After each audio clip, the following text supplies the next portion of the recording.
Director Fellowship. We have individuals from SUNY Old Westbury, Brooklyn College, Farmingdale State College, Suffolk County Community College, and Dr. Elizabeth Boone from Stony Brook will be our moderator today.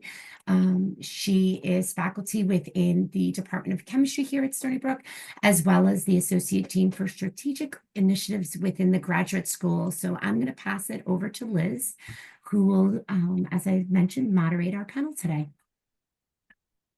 Hi, everyone. Welcome. So as Lisa said, I'm Liz Boone, faculty here at Stony Brook in chemistry and associated with a grad school. So maybe the first thing to do would be to have our panelists introduce themselves. So Sean, do you want to start? Sure. I had a feeling I was going to be first.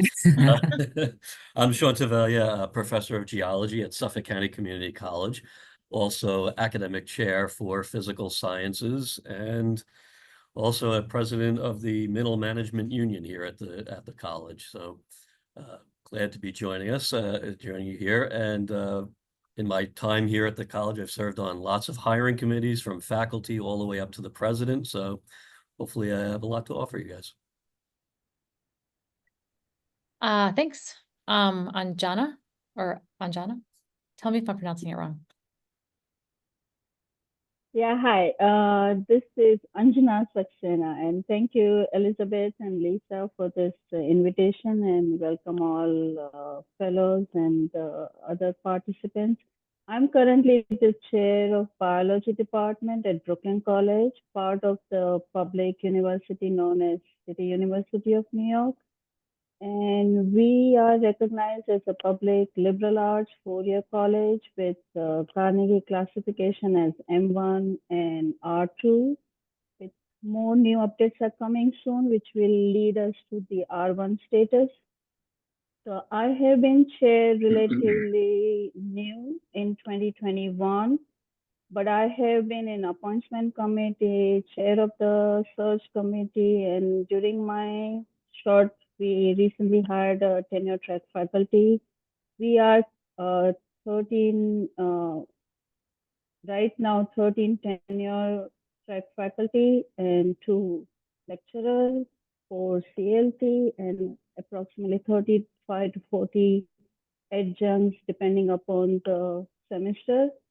And our major is approximately 650 to 800 biology majors. So I have a lot to go through in hiring of different kind of staff and tenure track faculty.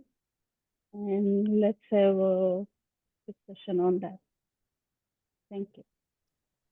Thanks so much. Adaobi. Hi, my name is Adobe Mofunaya. I'm an assistant professor at Farmingdale State College. Farmingdale is a technical college. I teach cell bio, cancer bio, and I teach a couple of labs. So I actually started here in Farmingdale in 2022, and I have served as a member of the search committee, and I also served as a chair for a search committee for a cell biologist. It failed though, but I think I have some experience I could bring to the table. Great, thanks. And last but not least, Fernando, do you want to introduce yourself? Sure. Hi everyone. Welcome everyone to the panel. It's good to see all good friends from Stony Brook. And my name is Fernando Nieto. I'm a full professor of biology at SUNY Old Westbury. I've been at SUNY Old Westbury, I think this is the 29th year that I've been here. We are one of the 64 units within the SUNY system. We are a comprehensive college.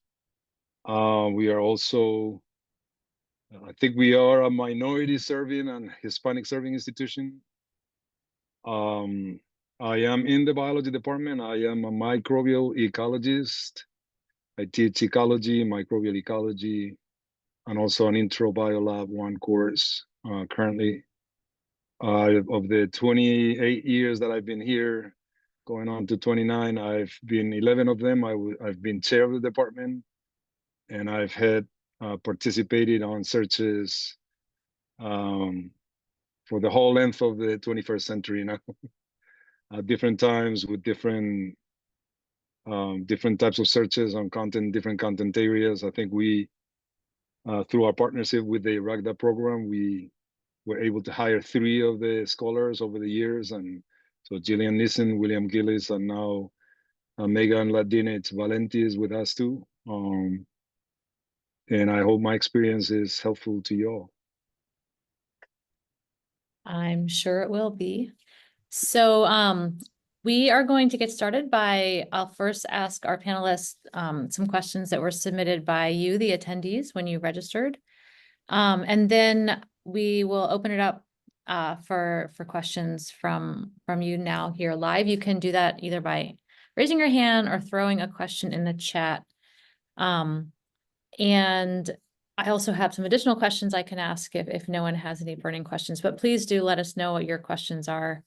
And we're happy to put those to the panelists. But without further ado, let's get started. So the first question from our attendees is, how was your transition? Well, so I don't know who, if this applies to you, please let me know. How was your transition from an R1 to a PUI in terms of research, particularly the availability of resources? And I assume this is referring to going from a grad school or postdoc to a PUI.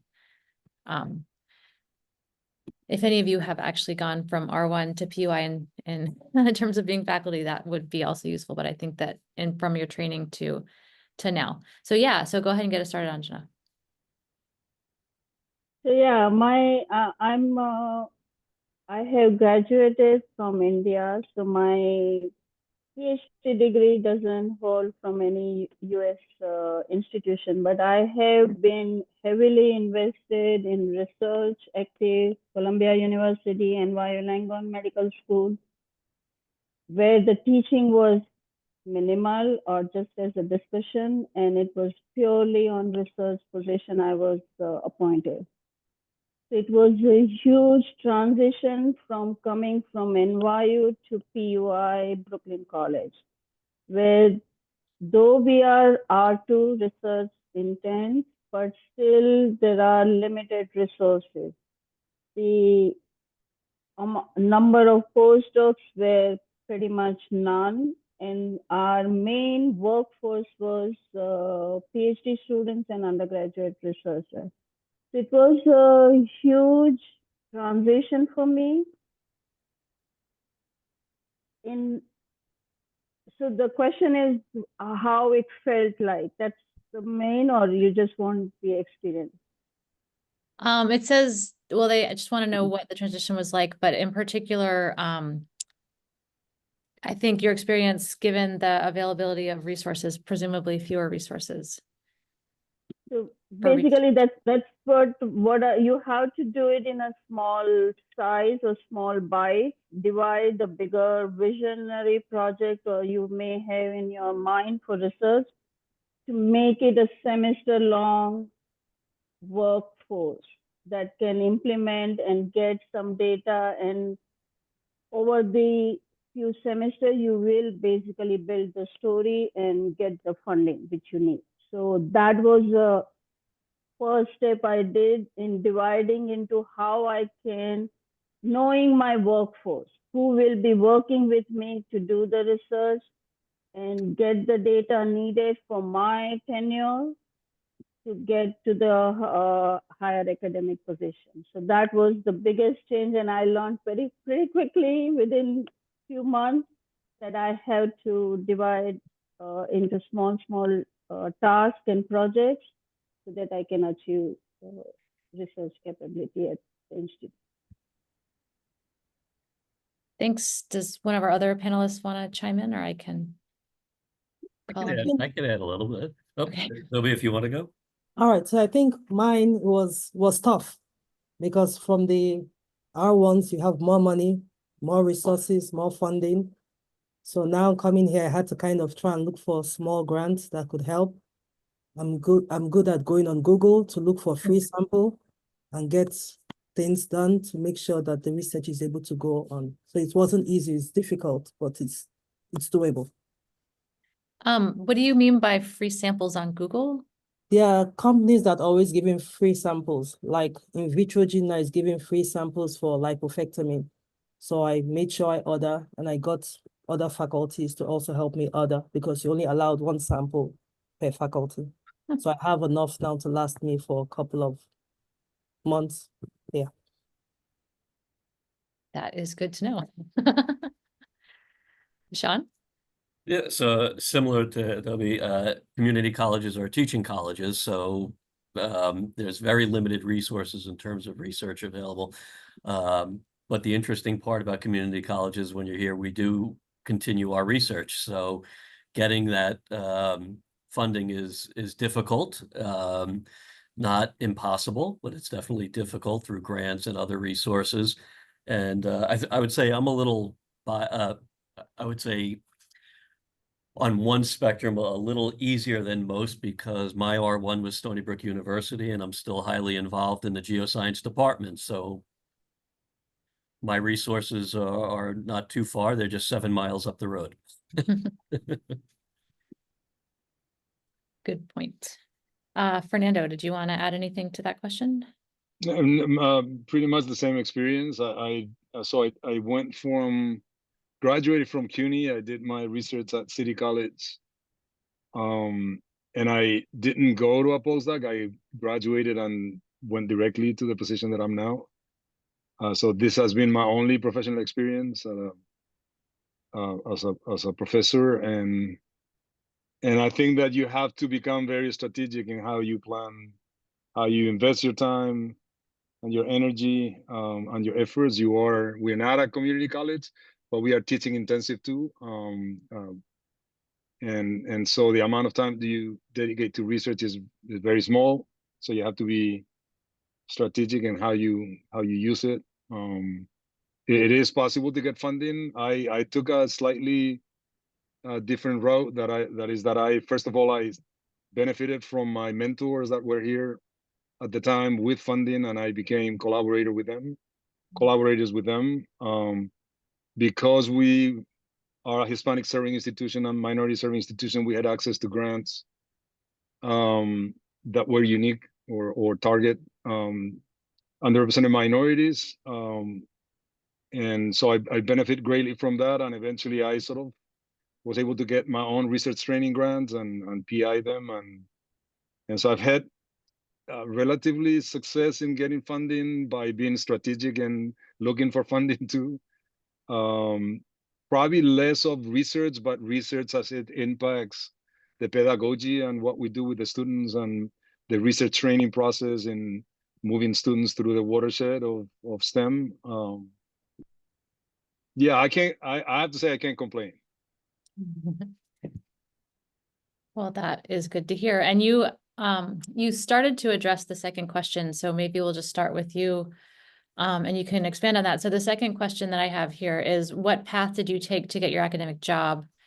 Is this the type of academic job you're hoping for? How many other jobs, academic or other, did you have before this one? So as I mentioned before, I went from my PhD to this job that I've held for the whole length of my professional career.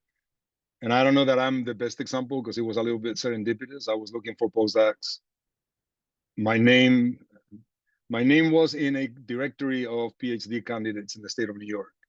There was a vacancy at SUNY Westbury for an ecologist. I am an ecologist, and actually got invited to apply for the job. I kind of did the love for education was a second love kind of thing. I think I discovered my passion for education through professional experiences. So before I went to my PhD, I was a high school teacher in Brooklyn. So I cut my teeth 2 years in the high schools in the public system of New York City. And I kind of discovered that I had a little bit of a gift or a talent in that, and that I really was passionate about it. And so when I came here, the type of population that I was serving, demographics that I was serving here were very similar to CUNY in many ways. So I felt almost like at home, and I think I developed that as a second sort of like part of my passion and my love for research and education, more in the context of how do I benefit student development through whatever research I do. Not so much. I don't think. I kind of also realized that coming to SUNY Westbury, my research maybe would not be as impactful in the knowledge base of the research I was doing, and yet the impact on the students could be significant. And so I focused more on doing that. Okay, thanks. I'll just go in line on my screen. So, Adobe, do you want to answer that question? And let me know if you want me to read the question again. Yes, can you read it again, please? Sure. So what path did you take to get your academic job? Is this the type of academic job you're hoping for? And how many jobs, academic or other, did you have before this one? Okay. So I started my postdoc at Cold Spring Harbor, and then we moved to Stony Brook. So I think I realized that I might not like writing grants and all the stress that came with grant writing. So I decided I had to try and find a teaching job or somewhere to get my feet wet. So I kept applying and I never got any call back. Then I went back to Adelphi because I got my bachelor's at Adelphi. So I kept going there, kind of sending my resume and kind of begging them, give me a choice. But finally in the summer, I think they were desperate. They needed someone to teach anatomy and physiology. And they offered me the job. I never took anatomy and physiology, so I had to teach myself and go teach the students. So that's how I started. So from there, I got a job at Adelphi as a lecturer. So I was teaching anatomy and physiology and then taught microbiology. And then I applied to Farmingdale for the position here. So I like what I have here because I teach and I'm able to do research. So it's kind of a balance. I'm not caught up with trying to write grants or sleepless night trying to figure out grants and all that. And I'm able to teach. Well, I feel your pain on the grant writing. That is a huge part of my life, but I feel that pain. Okay, so Anjana. Yeah, so I did 2 postdocs. I'm a trained microbiologist and a protein biochemist. And when I did my postdoc at Columbia, I kind of directed towards cancer biologists. And then I was enjoying it in NYU Medical Center. And I was kind of determined that I will remain as a research scientist, bench scientist, because I love doing experiments or work at the bench.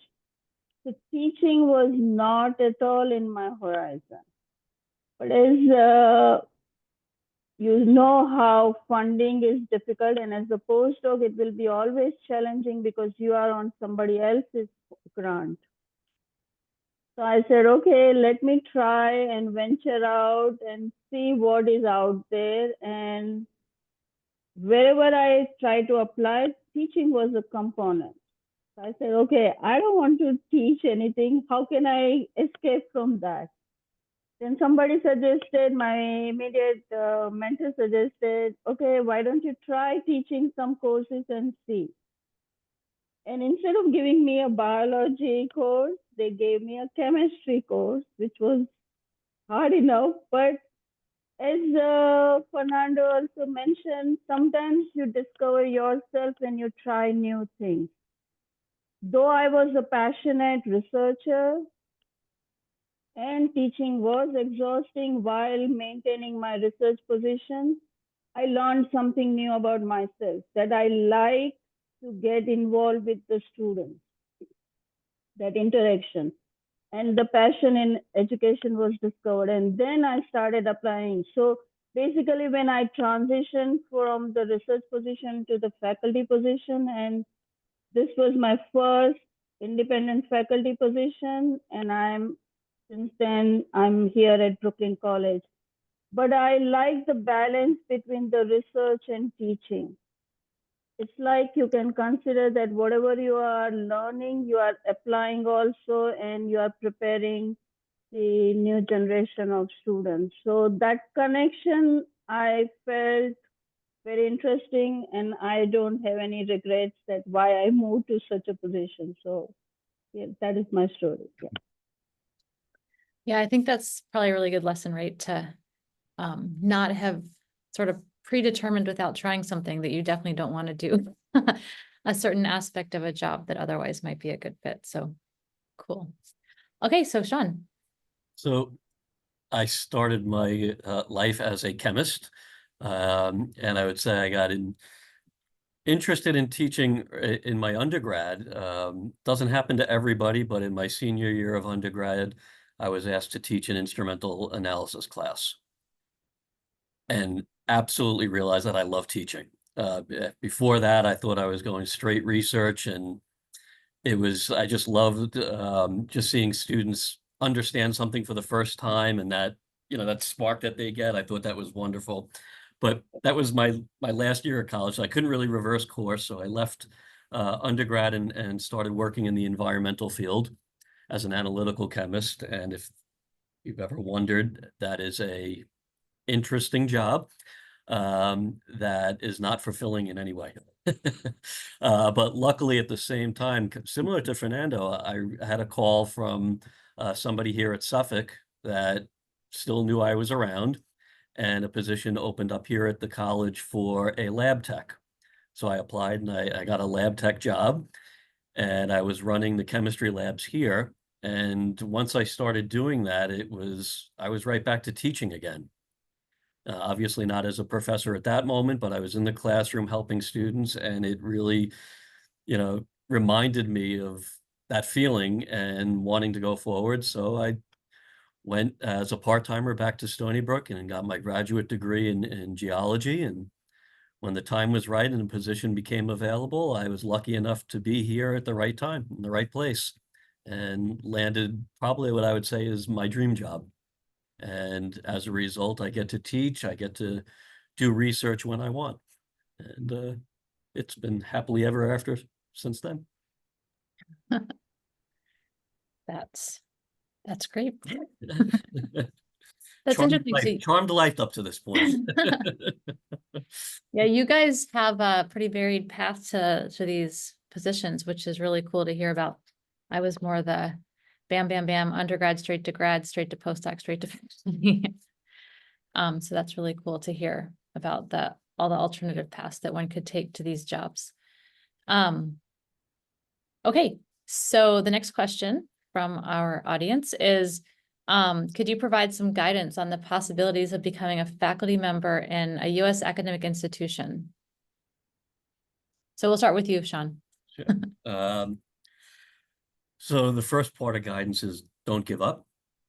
Faculty positions are few and far between, depending on where you want to look. And I think if you're willing to make the move, and if you're willing to travel, there's a job there. But it really is just perseverance and willingness to keep trying, and finding the right match, and not settling for something that is okay fit.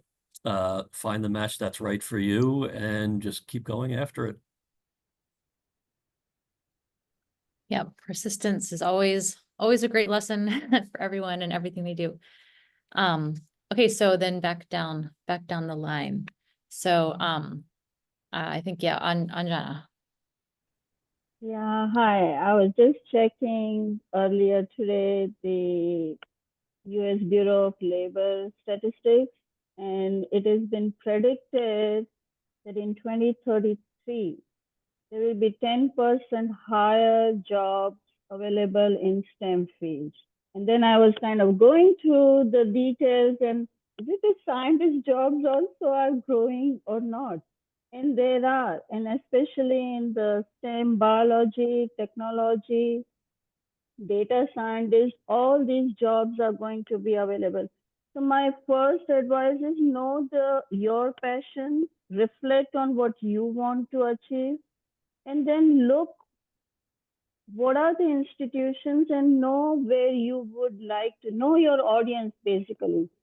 Know where you are applying the institution, the demographic of students. Is it connected to your passion, or it is at least aligned with your passion, then only you will able to succeed in a longer path. So when I was doing, my restriction was geographic location. I was not, because my partner, my husband has already had a job, so that was my restriction.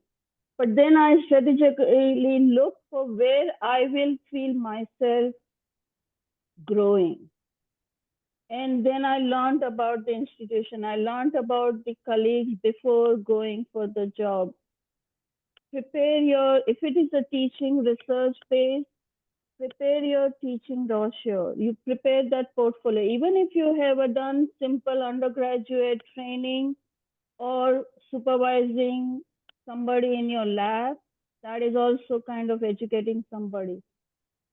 Research statement, your personal statement, where you think you fit, and that's how you should start looking for the jobs, because there are plenty of jobs. You will need to find the right one for yourself. Yep, great, thanks. Dobie. So it's possible because I did it. So I think what I'm just gonna add is just don't burn bridges. Just keep your network, be nice to people, because you're gonna meet somebody that is gonna help you open the door that you need to get opened. Yeah, that's great advice. Networking and not burning bridges are good lessons to learn early and hopefully not the hard way. Okay, so Fernando. Yeah, I mean, I think not much to add either. I think that the point that Anjana made of also do your research and find your match. There is a job for you there. You just have to find it, right? And it, you know, and yes, it is true that it maximizes your probability of being successful and happy and satisfied with the job. The more you sort of attempt to match your you know your profile with the profile of the university and your passion. Yeah. Yeah, great. Thanks. I think there's a lot to dig in on some of the things you guys have touched on in terms of networking, but I just want to make sure we first get through the questions that were submitted by our attendees. So I'll first move on to that. So our next question is, do you recommend applying for a faculty position even though paperwork from PhD program is not yet published? So I think this probably means papers, manuscripts. Maybe we can, I don't know, expand it to just applying for maybe a postdoc or the next position after PhD, even if your papers from your PhD are not submitted yet.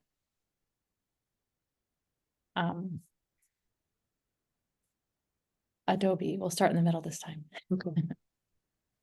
Well, I think it depends on the institution you're applying to. I don't think I will apply to Stony Brook for a faculty position if I don't have a paper. I'll wait, but maybe I'll try other smaller colleges. So I think it depends.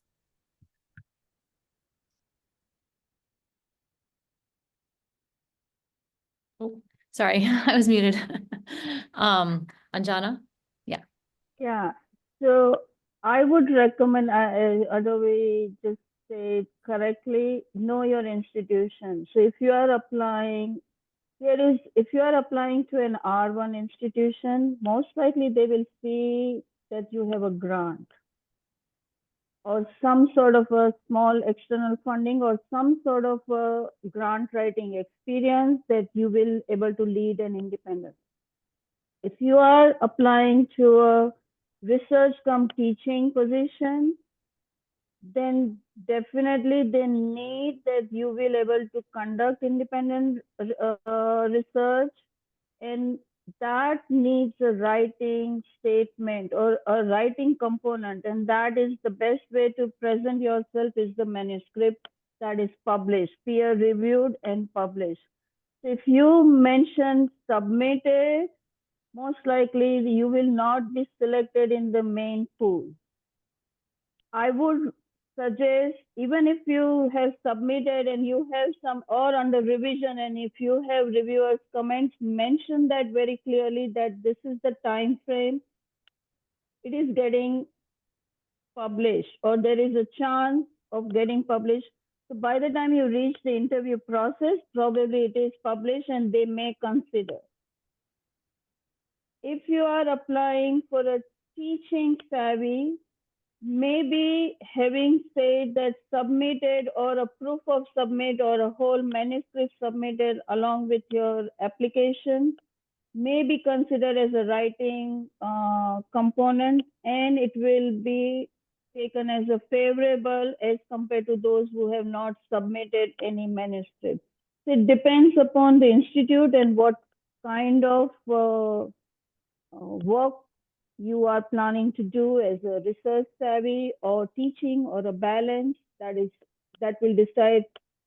But otherwise, wait till it gets published and then apply, because it's a total new scenario in how the committee will choose your application. Thanks. Sean? So community colleges as teaching institutions, PhDs are usually preferred on applications rather than required. We're going to look for a graduate degree, but not necessarily require a PhD. But they are preferred simply because we want to train our students as best to head towards that trajectory. We've hired people in the past as long as we know that that's in the realm, and it's not going to cut somebody out of the interview process. But typically towards the end of the process, if we are hiring, we're going to ask for an expected date and make sure that, you know, there is going to be some completion, because the last thing we want to do is hire somebody and then have that fall through the cracks. So I would say, if for a community college, definitely put your name in the list, and it's not gonna deny your abilities to get the interview or potentially get a job. Thanks. And Fernando, do you have anything to add? Yeah, no, not much. Yeah, same. I concur with what has been said before. We are a PUI, but we require a PhD. We want to see evidence of ability to produce manuscripts that get peer reviewed and published, and some grant writing experience of some kind, even if it is a small grant, even at the doctoral level. So yeah, this depends on the institution, as others have said already. Yeah. Yeah, no, I'll just chime in and agree that you certainly won't make the short list for an interview at a place like Stony Brook if you don't have papers. And to be 100% frank, probably not if you don't have first author papers, because that's typically thought of as evidence that, you know, you really sort of help to lead and guide the study. I wouldn't say we require already having a grant, but certainly if the more evidence you have of grant writing, and certainly grant writing success, that's definitely a positive. Yep. Okay, so let's move on. The next question from our audience is, when interested in a job post, but want more information about the environment and responsibilities of the role before applying, who do you contact? I think, Anjana, you haven't started yet, correct?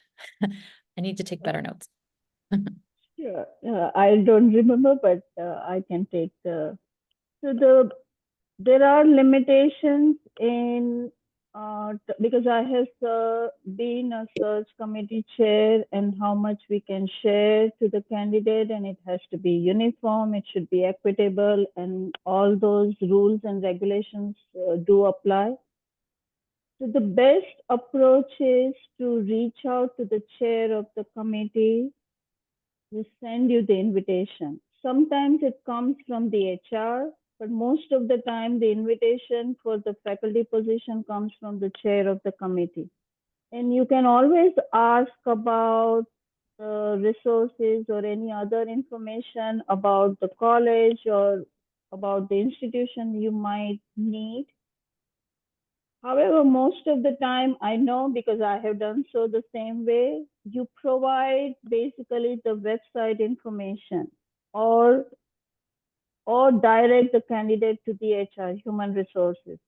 And human resources may have some more to add to that. But luckily, a lot of institutions' data, demographics are on the website. So that is what I initiated in the beginning. Do your research about where you are applying for the job. Don't go there where you don't even know the name of the person who is working in a similar field. That is a big no-no. And pretty much everybody will write a negative remark after that. And that will, even if you have got the interview, that will go, it will not be a productive. So the best is that sometimes the chairperson of the department can provide more information. And again, but they will be all within certain limitations. They will not able to elaborate. So the other best way to go is if you do your networking. If you know a friend or a colleague and find out about that, or a student who is working over there to get an informal information about that, and sometimes just visit without the invitation if you can, to know and get the feel of the institution and see what if it's the right fit or not. So these are the different tactics I would do to get the information about the institution. Yeah, I think that was a pretty good answer. And since this isn't necessarily a personal journey question, I'll just open it up to anyone else that wants to add to that. So Liz, hi everybody. This is Carol Carter, PI of the ERACTA grant at one of the PIs of the ERACTA grant at Stony Brook. And I've heard really wonderful advice here. But one of the things I was just going to throw in is just to underscore the fact that many of the suggestions that have been made to you by the panel are actually aspects that HR asks the search committee to score on, such as how well does the candidate seem to know the institution to which they are applying, some indication that they have done their homework and that they feel at least that they're a good fit. So as I said, everything I've heard has just been pearls. Thanks, Carol. Yeah, the only thing I would underscore what Anjana said was if it's within the realm, visiting the institution is wonderful, because you're going to come in and probably knock the socks off the panelists, because you are already in there and you can see, you've talked to some of the students, you've heard from people, and you're getting a better judgment of the environment without hearing it from an HR or a chair. You're hearing it directly from students and others on campus, if that's possible. Mhm. Yeah, agree. Anyone else want to jump in on this one? Okay, great. Yeah, no, I agree. When we're interviewing, oh, go ahead. If I I'm may sorry. add, so another way to do is invite yourself for a talk in the institute which you might be interested for applying. Because there are always, like at Brooklyn College, we have a cancer center seminar series, biology seminar series, chemistry seminar series. And we just invite people who is around the New York tri-state area where we don't have to spend too much to invite them and so on. So that is also an opportunity to invite yourself. Reach out to a seminar coordinator and say, oh, I want to discuss, I'm doing this research. And that way you will get a feel by just visiting one day. Yeah, definitely. If you can visit and give a seminar without like any expense to the to the host institution, that's good advice for sure. Liz, do you mind if I just Not at all. Go ahead. Just go back to a suggestion that Fernando made earlier on, before I forget it, which was the aspect of using your time very strategically in terms of trying to figure out how you can incorporate research activities in a primarily teaching environment. And I have always noted that that the medical school actually uses a certain model which works very, very well for them. And that is services that can be charged for. So the way I translate that to this audience is if you, during the course of your graduate or postdoctoral activities, you learn a certain technique, then that technique becomes your marketable asset. And if you know how to do X or Y, that is your entree for collaborating with a very broad array of people. So I think that's something to think about when you're in your graduate and postdoctoral years. Which aspect of what you are doing could actually be something that you use as a platform for your future interactions.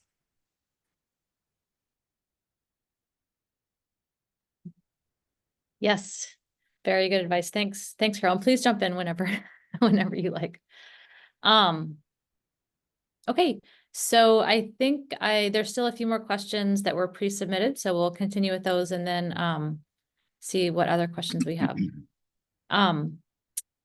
I guess there's one more that was pre-submitted. So what were the biggest factors in determining your career path? So maybe this is something some of you have touched on already, but if you would like to expand, feel free. So,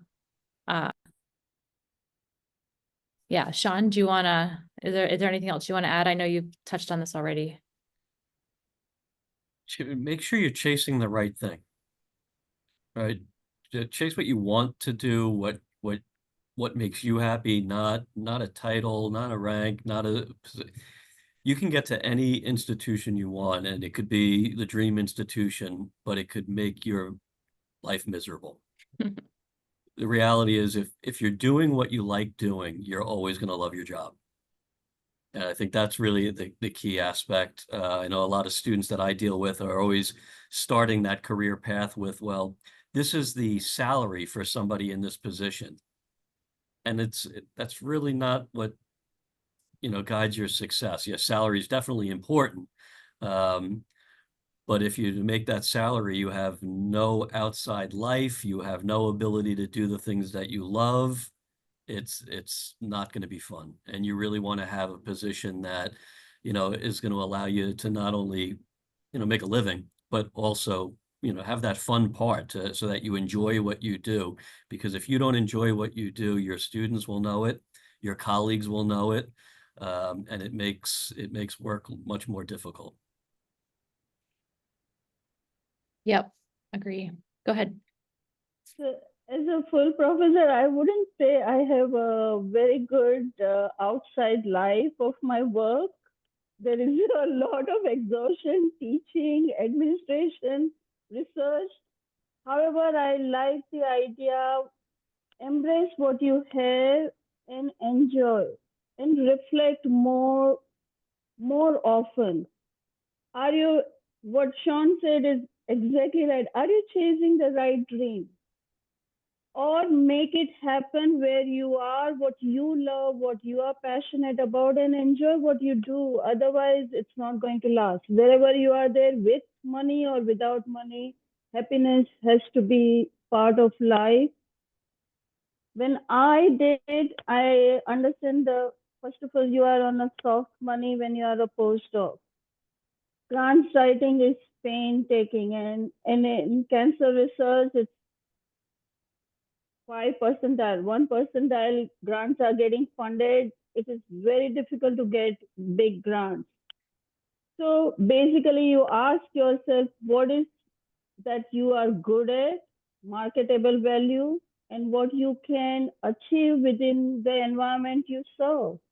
And then be happy and then aim higher. Don't just get stagnant into that, and aim higher and move forward. So being happy, work-life balance, that is the motto if you really want to succeed, whatever you do. Thanks. Do any of the other panelists want to jump in on this one? I would also say, surround yourself with a good, broad and diverse group of advisors, people that, so don't make decisions on your own or figure it out what's your passion on your own. Let other people tell you what they see in you, to determine what your professional career is. And I'm gonna tell you this thing. I'm a strong proponent of work hard and play hard. Don't let your job be your life, right? Work so that you can have a good life. I mean, that find a balance that it doesn't absorb 100% of your time, right? Because this job has a way of being very absorbing, right? And find yourself working at times that maybe used to be with your family or your partner or your friends in the neighborhood. So it is wonderful what we do. We are privileged to have the positions we have, the opportunity to impact lives of young people in the way we do, and it's a very meaningful life, but life is about having a good time too. And I'm at least that's the way I try to live. Yeah, I think that's good advice. And I'm gonna maybe just chime in here and say something that maybe on the surface of it sounds controversial, but I think is actually just the flip side of what was just said. So I've never tried to strike a balance between work and life because I kind of consider my job to be a really important part of my life. And obviously my life is an important part of my life, but I do work at home. I leave home or I leave work in the middle of the day to go to my kids' school. Like, I guess I've never quite understood this idea of balance exactly. I'm passionate about my work. It's something that I want to do with my life. And so I just decide what I need to do on any given day, any given week, any given month, any given year. And I just figure out how to do all of those things. So I don't draw a dark line or a strict, I mean, my students will tell you this too. I'm very open with them that like, well, I have to leave now because my daughter has gymnastics and I have to go now, but I will get back to you tonight. Like I will work on that paper this evening or something like that. So just a different way of looking at it, which is what works for me. And I think some people don't like that mentality, but for me, I am very passionate about my job, and this type of job requires a lot of you. And so that's something you have to accept up front, I think.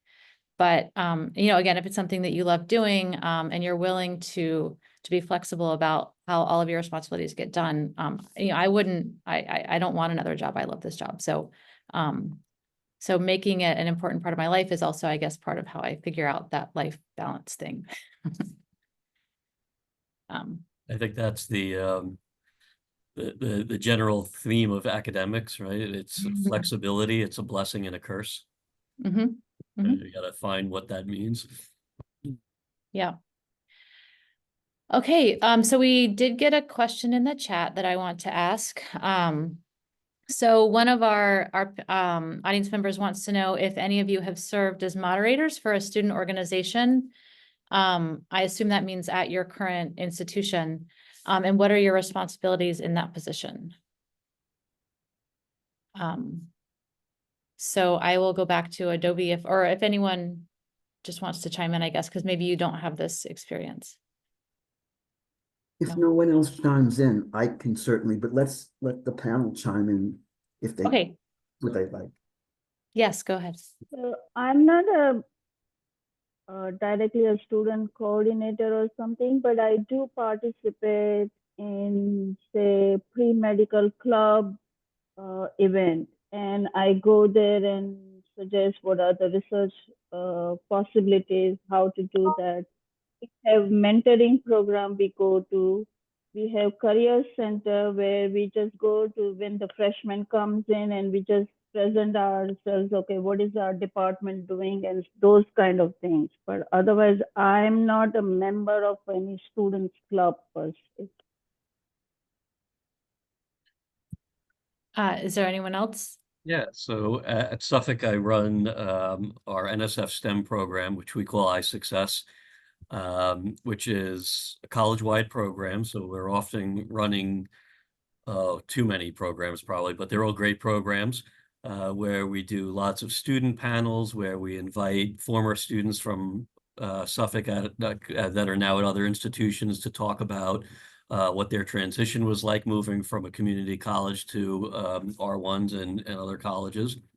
And then we also do, I have a club that we run. We do the Geology Astronomy Club, which is a really thriving club, which is amazing at the moment. And we do a lot of work just, I don't want to say hand-holding, but it's guiding students through their career. At this level, students have an idea of what they want to do, but they don't necessarily know what that is. And a lot of the club work that we do, and even the work that we do through iSuccess, is providing them opportunities kind of like this, where they can meet people and professionals within those careers and have an understanding of what their life might be. So we do a lot here at the community college. Thanks. Carol, did you want to jump in? I was only going to say that so over the years, I have been approached by students, undergraduates for the most part, to, sort of like be a member of their clubs. And it's ranged from everything having to do with helping them to identify sort of cultural things they could put together or that they could bring to the administration or mentoring. And sometimes it's been having to do with, say, for example, just women looking for a gathering place. I have to say that one of the most fun, well, all of them have been fun, all right? But one of the ones that I'm finding particularly exciting right now is I just sort of started a virtual reality kind of group. So what happened was I was very struck by the fact that high schoolers, middle schoolers, college students, they love to play video games and they use these headsets to do so. And I happen to have a colleague who actually writes applications for some of the companies that sell those video games. And he has been trying to develop ones for biological applications, teaching applications, or ecology, evolution kinds of applications. And so I introduced some graduate students who are gamers to that notion, and they really got excited about it.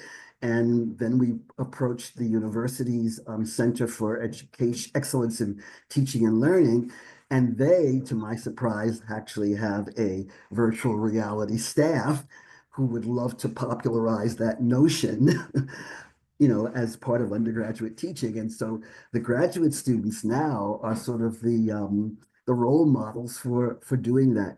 So there's lots of really nice opportunities to interact with students across several different kinds of communication lines. Great, thanks.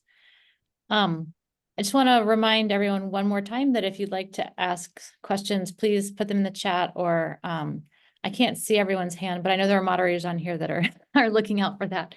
But I have some other, what I think are really great questions. So I'm gonna move on with one of those. So the next question will be, what common mistakes do candidates make during the application and interview process? I can go down the line, or if anyone has a great example, they can feel free to unmute and jump in. Not following instructions. So they say submit cover letter, and then you just submit only the resume and stuff. Yeah.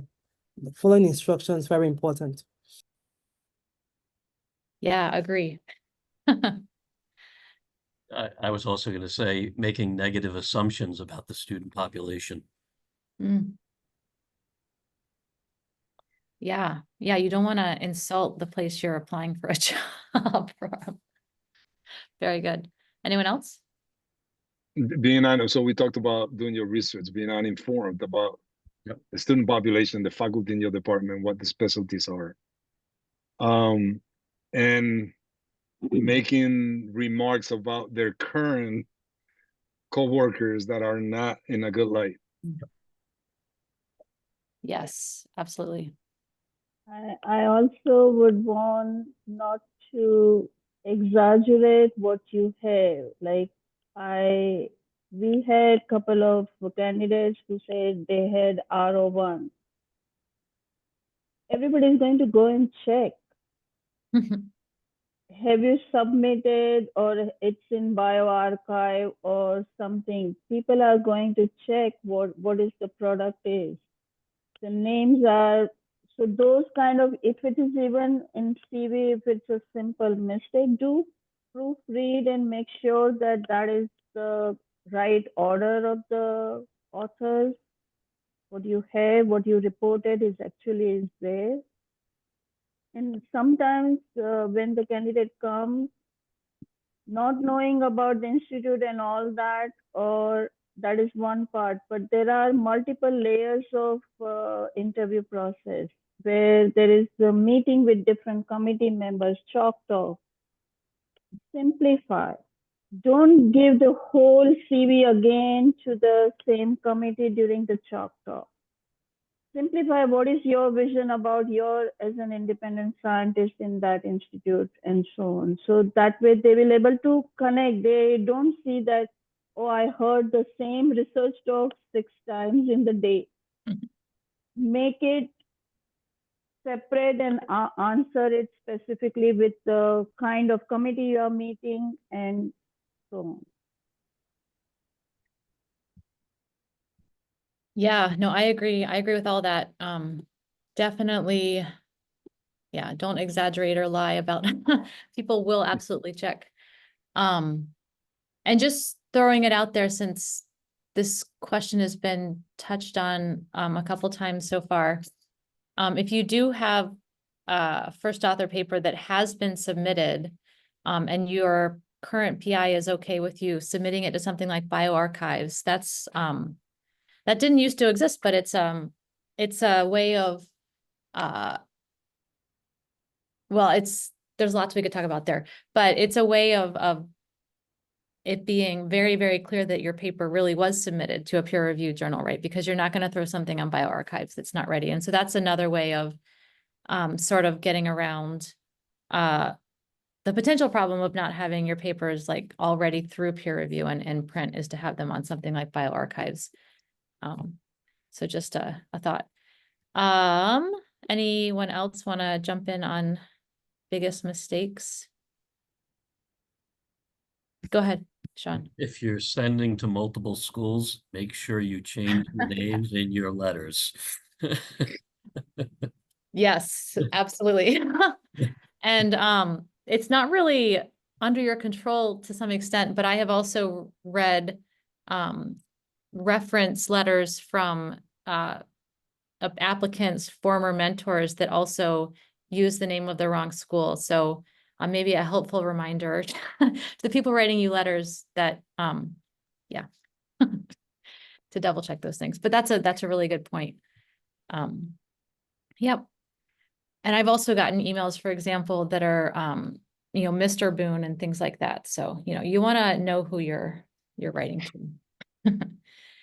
Okay.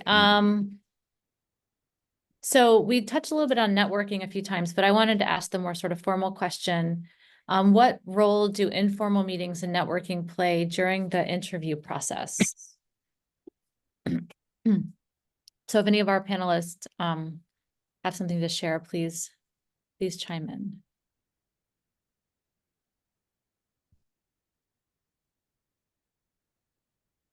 Can you repeat the question again? Sure, sorry. What role do informal meetings and networking play during the interview process? Or maybe just the job search process more generally? I can add to some For the networking is the key to identify the jobs. You go to the conferences, you're presenting a poster, people are coming, people are interested in your poster, look it up, those institutions. Those are the easiest way rather than going through just all the job posting and then trying to do it. Having somebody known from that institute, knowing a little bit about that will be helpful in getting the jobs. Does it work? Looking at the science jobs or online jobs or CUNY jobs? Yes, of course. I have done that way only. Well, okay, I found the position and I looked at it. But with the networking, knowing through your advisor, current postdoc advisor, PhD advisor, the colleagues around you, that is the best way to start hunting for the appropriate job. And before, somebody also mentioned that you may have collaborated during your PhD, during your postdoc. That is your networking. Go and extend and then ask around and see if it is possible or there are any openings. Mhm. Good. Yeah. Anyone else? Yeah, I get it. It's, when you're in the job market, all informal meetings and networking are interviews. Mm. And you should think about it that way. If it's during the interview process and you're on campus and you're going out to lunch, don't assume that the interview stopped.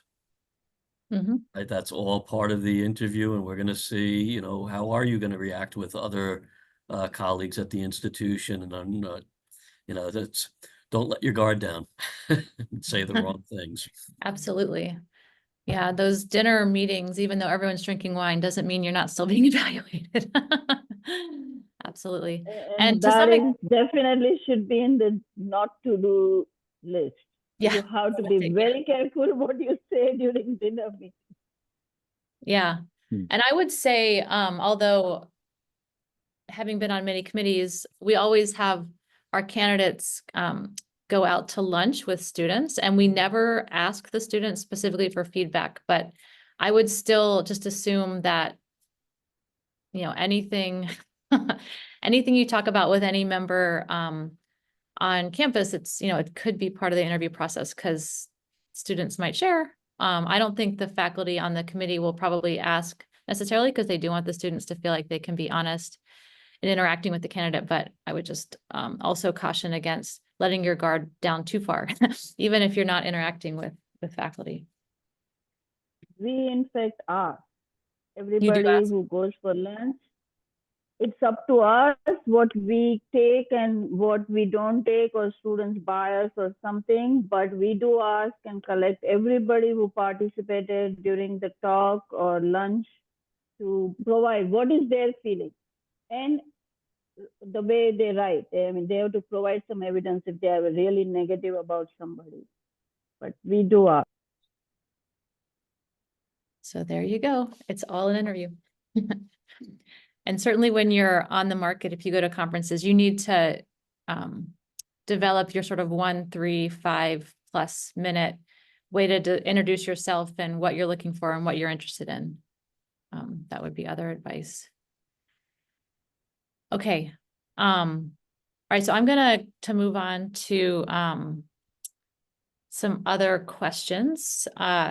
So in an application, what indicators show a candidate's alignment with the mission and culture of a specific institution? And are those important aspects to try to get across in your application? I think I'm the easiest one, so I'll go first. For us at a community college and probably for Farmingdale and Westbury too, just for teaching, I want to make sure the teaching is there.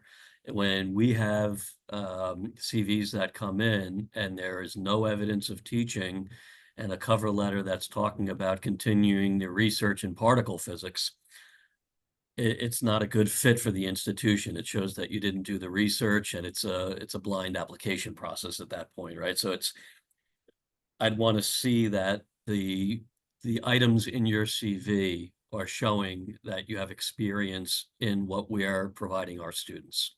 And I want to see that alignment demonstrated more than once. I don't want to see it, oh, I was a TA.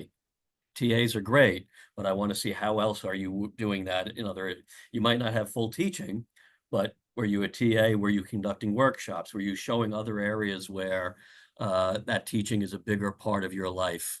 And it's going to be meaningful if you come to Suffolk Community College or any community college. Yeah, great. Go ahead. So I would recommend strongly to read the job description and align all the aspects of the job description in some or the other way. So in our case, most of the time we see so much heavy research focus that they forget about the resources available. They are asking some totally $1 million worth instrument, which is nowhere in the tri-state area. It's not, that project is not going to fly. The second biggest mistake I have seen is where and there is no, because of the fault of the candidate per se, because they came from such an institute where there is no teaching requirement. So they didn't have a teaching, but the portfolio needs some sort of a teaching statement. So you figure it out. Did you train any students in your lab, in the laboratory, or some aspect, or you lead the discussion in one of the PI's courses or something? Like in my case also, when I had only one chemistry course that I had taught before, but I had helped my PI to do some discussion, lead the discussion. I have trained a lot of, not 100, but a lot of undergraduate students. So you have to build your CV along with that line, what is asked in the job description. Then only it will be find as a good fit for at least the first phone interview or the Zoom interview, and then only you will get invited for the in-person meeting. Yeah, good advice. Yeah, same here on the teaching, and so we require a teaching statement, a research statement, and particularly for folks that come from institutions that are really homogeneous, coming into a very diverse environment like our institutions are.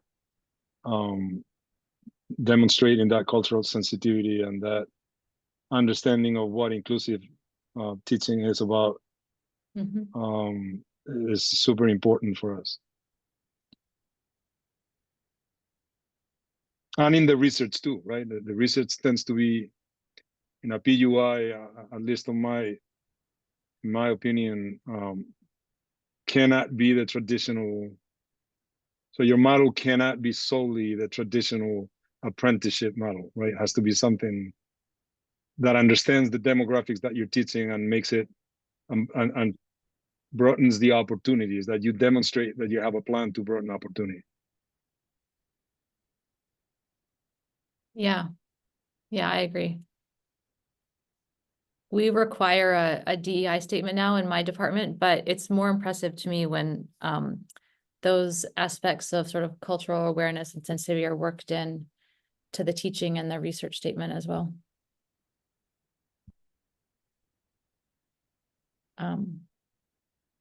Okay. Let's see. So sort of along those lines, along the lines of institution-specific sort of considerations that you might look for in a job application. So for PUI type institutions, how do hiring committees evaluate a candidate's ability to engage with undergraduates in a meaningful way? Other than, I guess, having taught, which we have discussed.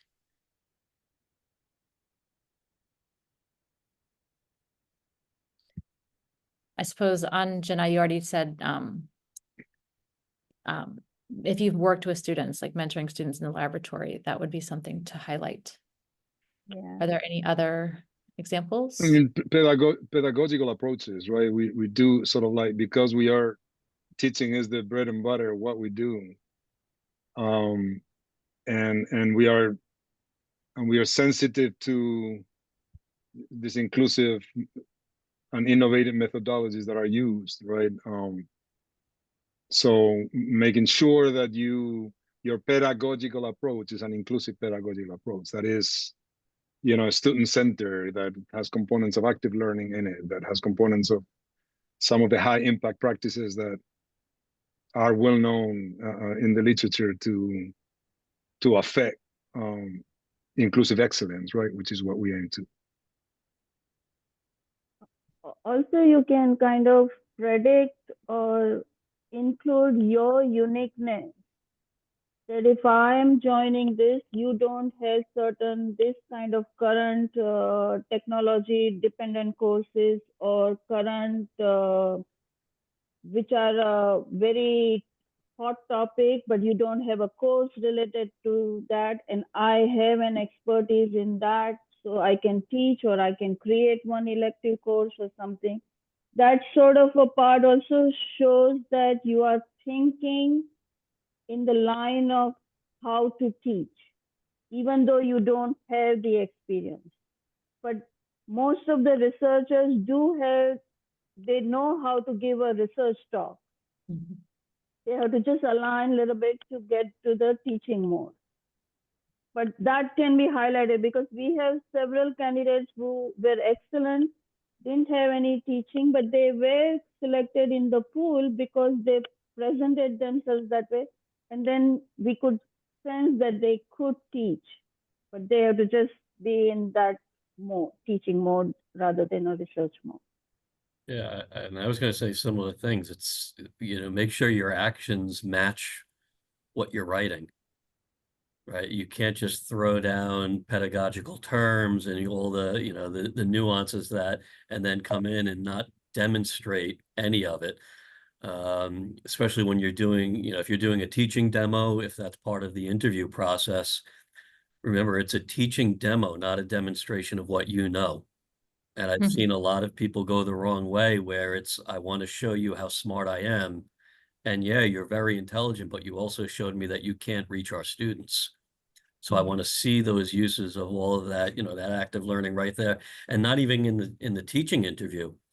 Many times you're going to be in specialized research that the interview panel isn't part of.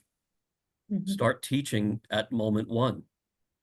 Right, when you're right in there and talking about what your research is, don't assume that they know. Show them that you can be an excellent communicator. And never lose calm while presenting the topic. And people, if the student or anybody asks a very simple question, we have seen such cases also. So Yeah.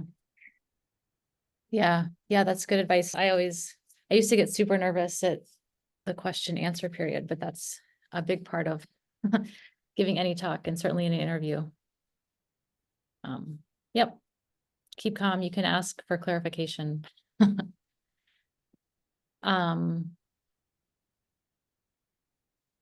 Okay, I feel like we have sort of touched on a lot of these things, so I'll just sort of ask a question, and if there's anyone that wants to throw in something else they might have been thinking along those lines, please feel free. So what qualities are sought after at technical or community colleges? Perhaps we've already talked about regarding teaching, but regarding workforce development, is that something that you look for? We look for, I guess I would qualify it as that entrepreneurial attitude. I want somebody who's going to bring something new to the department, not the same old thing. And I want somebody that's always looking at how they're going to improve the teaching and learning here at the institution and what else they can bring that we don't already have. I think that's a really important aspect. Anyone else? I would say again, it's based on the job description. Sometimes you are looking for very unique position, unique area you want to develop in your department, and sometimes you're looking for already existing non-major courses or the major courses which you need somebody to run. So depending upon that, it should align with the requirement, and because it should not, it has to be the new candidate is the new to the department, and the new ideas will take time to get implemented, but the collegiality has to be there, that the new person doesn't keep on throwing, okay, this doesn't work for me, this doesn't work for me. So that kind of flexibility is also needed in a new candidate, that they will work with the department, at the same time will bring, eventually expand and move forward the department. Yeah, I heard a statistic recently that I'm still struggling to understand, I guess how to deal with, but, that, most hiring decisions are made based on, a faculty value being collegial. So we don't want to disagree with our colleagues. And so part of that is advice, right? Don't, sort of, even after you get a job, but certainly during the job application process, don't sort of try to butt heads with people. But on the flip side, I struggle with what that means in terms of how we become more equitable in our hiring processes if our main concern is just not making anyone in our department angry. But anyway, that's just been on my mind. So I think we are getting close to time. So if anyone has any questions that haven't been addressed yet, sort of speak now or forever hold your peace.